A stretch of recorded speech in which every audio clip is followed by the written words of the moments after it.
Wenn Sie Kurde sind und in Europa leben und ein kurdisches Kleid kaufen möchten, dann bleiben Sie bei mir, damit ich Ihnen zeige, wie Sie es am einfachsten online erwerben können. Gehen Sie auf mein TikTok-Profil, ich habe einen Link eingefügt, und klicken Sie auf diesen Link, um Ihre Bestellung richtig aufzugeben.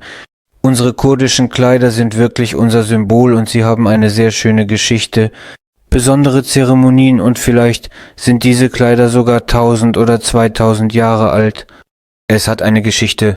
Lassen Sie uns unsere Kultur, unsere Sprache und unsere Kleider bewahren, denn ich habe diese Kleider wirklich in Deutschland getragen und diese Videos gemacht.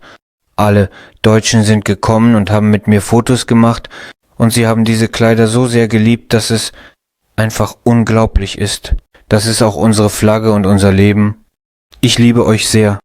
Und wieder unter diesem Video, ich schreibe alles auf, Freunde. Dort können Sie Ihre Bestellung aufgeben. Das ist auch unsere Karte. Danke fürs Zuschauen.